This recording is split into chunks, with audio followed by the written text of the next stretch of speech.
Hello everyone, and welcome to my channel.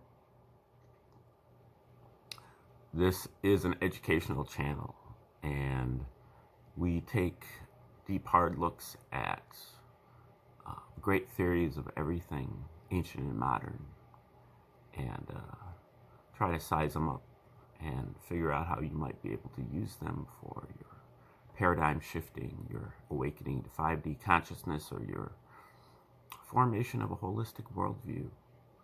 And today is our 555th video on the reciprocal system of theory from Dewey B. Larson. And Mr. Larson lived from 1898 until 1990. He left behind many books and articles.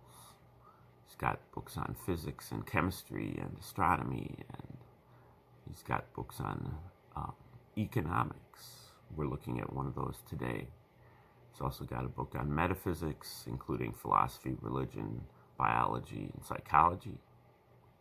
His colleagues have other books on other articles on many other subjects. Basically, Larson has one central theory, and then he plugs it into every subject. The basic idea is that Larson's universe is not a universe of matter. It's not a universe of energy, but it is a universe of motion. Other people have attempted to construct a universe of motion in the past, such as René Descartes and Thomas Hobbes. But they have not succeeded in turning it into a generalized theory, Larson says, because they were not able to define motion in a proper manner. Larson does that, he says, by defining motion as the relationship between space and time. That is a reciprocal relationship, meaning that basically motion is a fraction, with space or time as the numerator and time or space as the denominator. Think of speed. I was walking at 3 miles per hour. 3 miles of space in 1 hour of time. Space over time is speed. Now, if you decide to double the speed, say I'm power walking at 6 miles per hour, that would be one way that you could double the speed. But another way would be to say that I was power walking at 3 miles per half hour. You can double the space, or you can halve the time. They're both the same because of that reciprocal relationship between space and time. But this doesn't just apply to speed. In Larson's system, all of our scientific quantities are forms of motion and can be expressed in space-time terms. In a fraction, with space or time as the numerator, time or space as the denominator. Time or space can have multiple exponents. So you can have, for example, acceleration, space over time to the second power, or force, time over space to the second power, or matter, time to the third power over space to the third power. Pressure is time over space to the fourth power. And all the other scientific quantities also have their space-time coordinates, so to speak. Now, when Larson is referring to motion, he's referring to a more generalized, generic kind of motion that he calls scalar motion. A motion that has a magnitude, but one that has no specific direction. The only direction is either in or out. You can envision a scalar motion using a balloon that you put dots on with a magic marker. If you blow up the balloon, all the dots will be moving away from one another. Every dot will be moving away from every other dot, but in no specific direction. Every dot will, in a sense, be moving in every direction, outward. And if you turn around and contract that balloon, all the dots will be moving toward each other. But you won't be able to impute any type of direction to the movement unless you define a reference point. If you arbitrarily say that one of these dots is my reference point and so therefore is not moving, then you can start to make up directions. So the directional aspect is part of the reference system, not part of the motion itself. Now, when Larson applies this to economics, he has an economic system in motion. So he emphasizes things like rates and dynamics, non-static aspects. He also emphasizes the scientific nature of economics, that you can't just, economics is not one of the social sciences that you just put your ideological viewpoint on and say, this is my policy. I believe in equitable treatment, and so that is my policy, and I'm going to construct my economics around that. He calls that the sociological approach of economics and says that it's wrong-headed because economics has to comply with the facts and with the science, just like if you were building a house. It has to comply with the laws of physics. And then you can decide what color it will be, or what specific ideological viewpoints that you want to. But first, it's got to comply with the laws of physics. And so Larson dispenses with the sociological approach.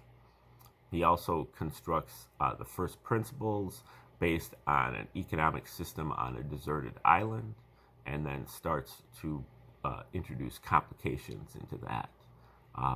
And he finds that the two reciprocal aspects of economics are production and consumption, and that those take the place of space and time in his system.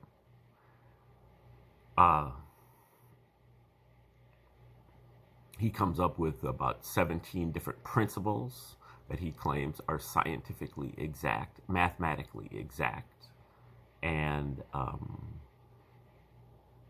such as only goods can pay for goods, and Say's law, which is that the amount of production produces purchasing power in the exact amount needed to pay for the goods.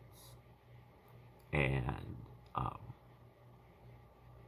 so that's if you'd like to get a better understanding of Larson's economic system, you probably want to go back and start at chapter 1. Right now we are about to start chapter 15, and chapter 15 is called Money and Credit. And also, if you'd like to get a deeper understanding of a reciprocal system, you probably want to watch one of my 474 videos on the subject, where I go a little bit deeper into the explanation of Larson's two fundamental postulates, his theoretical universe, and his deductive process, and what are the ramifications, what do they mean, and then how do they get applied to science in particular, but then also into economics and metaphysics. Okay, now before I start with the chapter on money and credit, I'm going to read the last paragraph here of the previous chapter, which is chapter 14 on business cycles, so we can kind of get an understanding of what he's talking about with business cycles, and then get started with the chapter on money and credit. Furthermore, such a program is not powerful enough to meet a major emergency, as there is a limit to the load that taxpayers can or will support, a limit that is nonetheless real when the government tries to hide it by financial juggling. As the number of persons on government jobs or government support becomes greater, and the number of persons that foot the bill becomes smaller, this limit emerges as a painful reality, and the program bogs down just when it is needed most. He's really talking about a program to address something like a depression. The direct connection between the magnitude of the national wealth and the violence of economic fluctuations that was pointed out in an earlier paragraph means that even more powerful anti-depression measures will be needed in the future. If the economy remains uncontrolled as wealth increases, the amplitude of the cyclical fluctuations also increases. That is, depressions become worse. Unless we adopt a program which will actually control the flow of money purchasing power to prevent the cyclical fluctuations, some program that is not, like the deficit spending policy, a burden on taxpayers and hence subject to collapse at the very time when it is most urgently needed, we can look forward to even worse situations than that which was experienced in the 1930s. Okay, so when Larson has a prescription for what to do in a downturn, economic downturn, to prevent there from being a depression. This book is called The Road to Permanent Prosperity. Larson concedes that there is a business cycle. There is a cycle of booms and busts, or relative prosperity and then a contraction. But that contraction, through proper government monitoring of the reservoirs, the storage of money, particularly, that is how it can be regulated, and it can be regulated unobtrusively and effectively. So he's going to be, kind of getting into that here in the last half of this book. How that's done and how it's, properly done. Okay, chapter 15, Money and Credit. In the preceding discussion, it has been sufficient to treat the circulating medium from a functional viewpoint without inquiring into the nature and characteristics of the media actually used for this purpose. When we take up a consideration of practical control measures, however, more detailed information will be required. At this time, therefore, we will make a more extensive examination of money and credit. There is a possibility that credit may have been employed on a limited scale in even the most primitive economies, but the first extensive use of an auxiliary medium of exchange began with the introduction of money. It should not be assumed that money was an invention, something that originated from a kind of a flash of genius that our courts talk about in their patent decisions. Rather, it was a slow development, a slow and gradual growth from small beginnings. In the early days of barter, all transactions were undoubtedly direct exchanges, but as trade increased, more and more situations would naturally arise wherein individuals having goods to dispose of were unable to find buyers that could offer suitable goods in exchange. Under such conditions, particularly if the original goods were perishable, there was clearly an advantage to be gained by accepting some unwanted commodity that could later be exchanged in an additional transaction with a third person for the goods that were actually desired. The more ready acceptance this intermediate commodity could command, the more advantageous it would be for the purpose. Consequently, there was a gradual tendency toward the use of only the most readily accepted commodity as the exchange medium. This had the additional advantage of providing a standard of value whereby the relative worth of different goods could be more easily established. The information that is available about the use of money under primitive conditions indicates that utility was originally the controlling factor.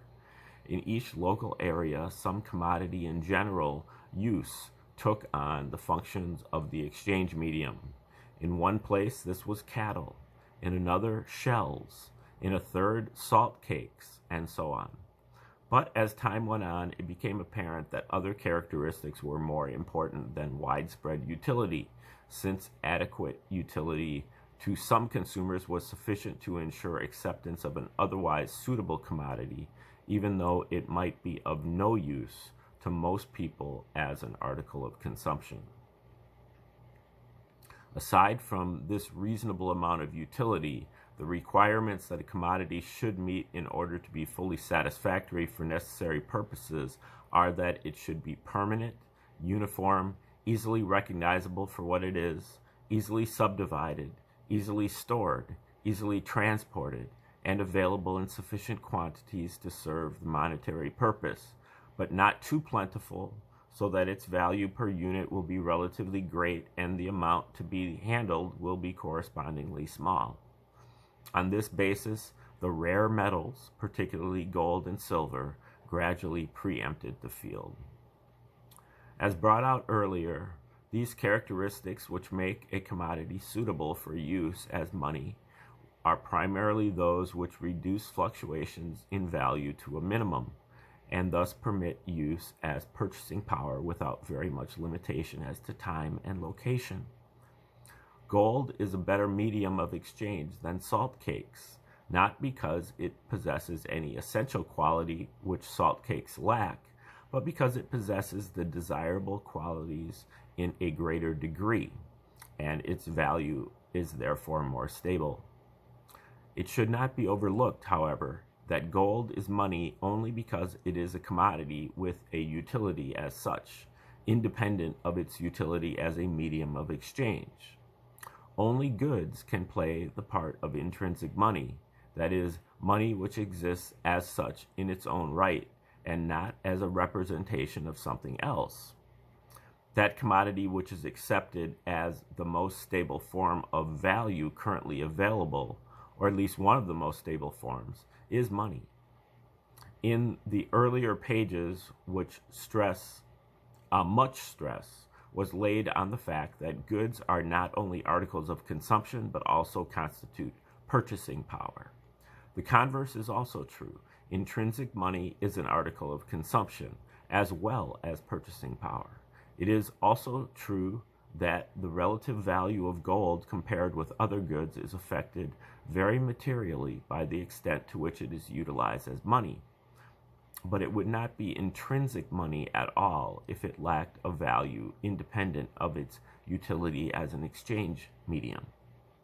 Originally, its value as money and its value as a commodity were equal.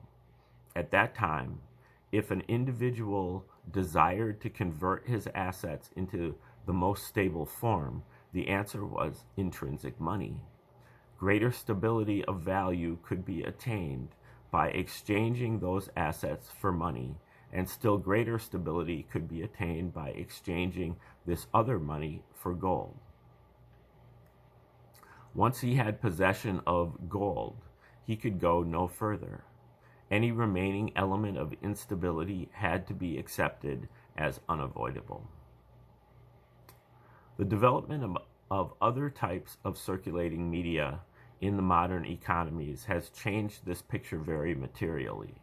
In earlier days, when governments were unstable and private business enterprises were subject to a multitude of uncertainties, nothing but the physical possession of intrinsic money was satisfactory. But as sound economic and political institutions gradually evolved, it became possible to take a step forward by storing the monetary commodity and circulating claims against the intrinsic money rather than passing the physical commodity from hand to hand. Such token money is far more convenient, and as long as it is fully covered by intrinsic money in storage and convertible on demand, it meets all of the requirements of a satisfactory medium of exchange. It was inevitable, however, that the money issuing agencies, both government and private, should soon learn that they were not forced to limit their issues of token money to the amount of intrinsic money on hand, as long as there was enough available to meet the demands of those who actually did present the claims for redemption.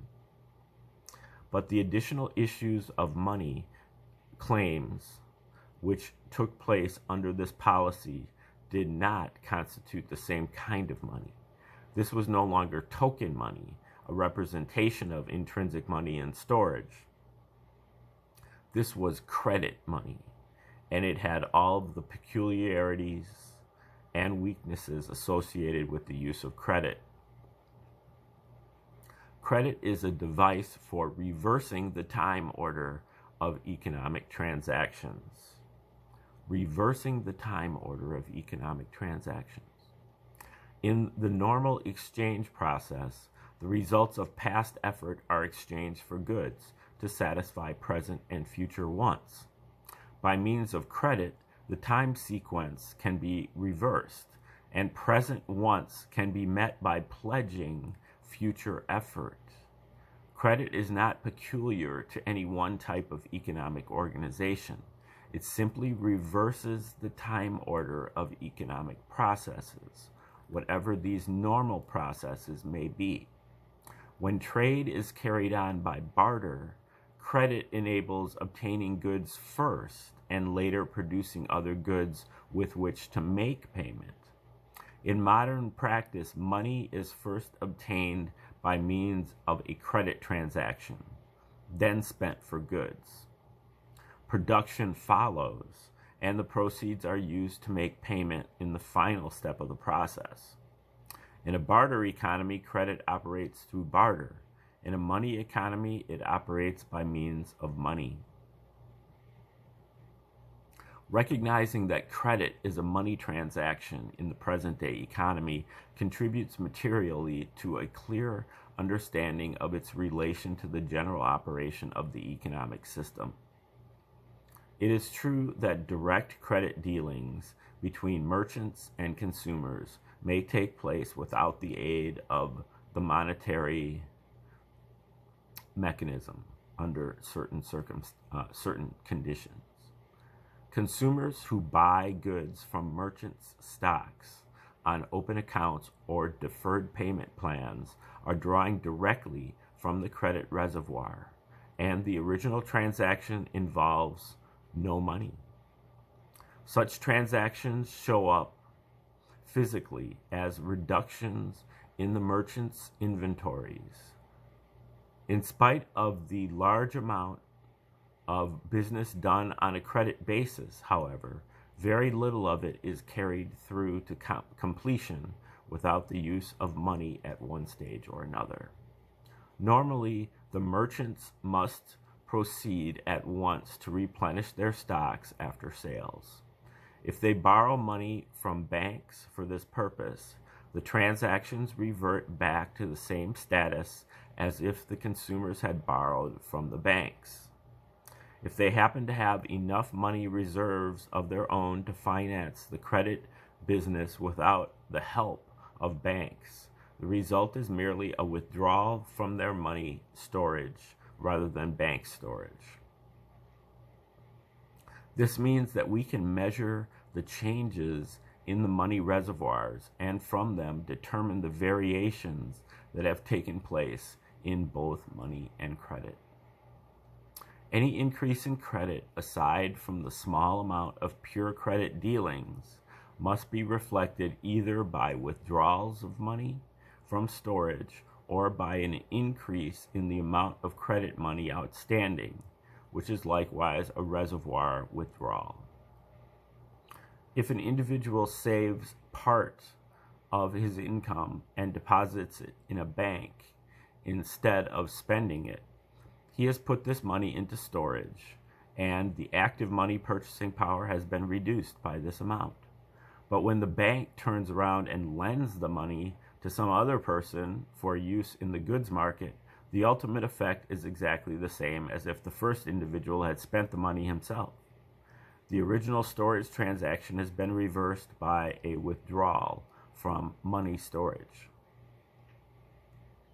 The deposits, or the money storage, thus constitute a source, the source, from which loans or withdrawals from storage are made. And if we limited the supply of money to the amount of intrinsic money available, that is, if we use nothing but the intrinsic money itself, or token money representing intrinsic money actually present in our vaults, bank credit could not be extended in excess of the money stored. The total deposits plus the capital and surplus funds of the banking institutions. As a publication of the Federal Reserve System expresses the foregoing, quote, "The practical experience of each individual banker is that his ability to make the loans or acquire the investments making up his portfolio of earning assets derives from his receipt of the depositor's money." But the same publication goes on to say, quote, "On the other hand, we have seen that the bulk of the deposits now existing have originated through expansion of bank loans or investments by a multiple of the reserve funds available to commercial banks as a group." End quote. And it admits that this constitutes, quote, "an apparent paradox that is the source of much confusion to banking students." End quote. In their explanation of the way in which banks create the deposits, the authors of this publication utilize the example summarized in the following table. And this table is kind of botched in the copy here that I'm reading from. Let's see if we can parse what it says from his description. In the original situation, situation 1, the bank had deposits of 100 and loans and investments amounting to 80, leaving a reserve of 20, or 20% of the demand deposits. The legal requirement assumed for the purposes of the illustration. The Federal Reserve System now makes additional reserves available to the bank, bringing the total reserves up to 30, as indicated in column 2. The reserve ratio is now 27.3%, and 3 out of 11. And the bank is able to expand its loans and deposits up to 120 and 150, respectively, as shown in column 3, before the limiting ratio of 20% is again reached. This shows, the authors say, quote, that the issuance of a given amount of high-powered money, the dollars created by the Federal Reserve action that become bank reserves, they explain, are often called high-powered dollars to distinguish them from ordinary deposit dollars by the Federal Reserve. Will generate a volume of ordinary money that is several times as large as the amount issued. Now let us ask, what is wrong with this picture? The authors admit that in order to achieve the results specified, the proceeds of the additional loans must remain on deposit, and they are so shown in the tabulation. So this generated volume of money is money that cannot be used. To illustrate this point, let us see what happens if the borrowers of the deposit money created by the bank do try to use it. They draw checks against the new deposits shown in column 3, cutting the total deposits back to 110. The bank must maintain reserves amounting to 20% of this amount. The new total of loans and investments therefore cannot exceed 88, which means that assets amounting to 32 must be sold to balance the accounts. Thus, the 10 received from the Federal Reserve only provided 8 for actual use. The remainder of the 40 that was loaned on the strength of the additional Federal Reserve credit vanished as soon as an attempt was made to use it. High-powered money is a myth. The bank can lend for use by its customers any money that is actually obtained from some outside source, from depositors, from its stockholders, from the Federal Reserve System, but it cannot lend anything more. It cannot create any money for lending purposes. As the Federal Reserve publication that was quoted admits, this is the practical experience of each individual banker, and any comprehensive theoretical study must necessarily arrive at the same conclusion. Economists have generally regarded the setting up of credit on the books to the bank as the significant banking transaction, and they assert that deposits are mainly created by the banks themselves. Since they regard the deposits as money, this means that the banks are the principal sources of the money supply. But this conclusion is the result of a failure to appreciate the significance of money storage in the operation of the economic system. When we get the proper perspective, we realize that banks are primarily reservoirs in the money stream. We can see that the mere creation of a deposit by means of credit accomplishes nothing in itself. The loan by the bank to the customer and the deposit of the funds in the bank by the customer are two transactions, not merely one, even though they take place simultaneously and may be handled by means of a single piece of paper. The two transactions have opposite effects.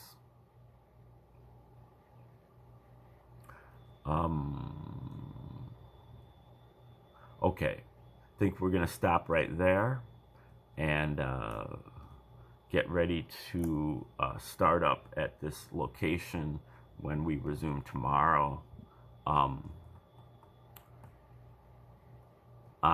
Chapter 15, Money and Credit. Okay, so thank you for tuning in today, and have a great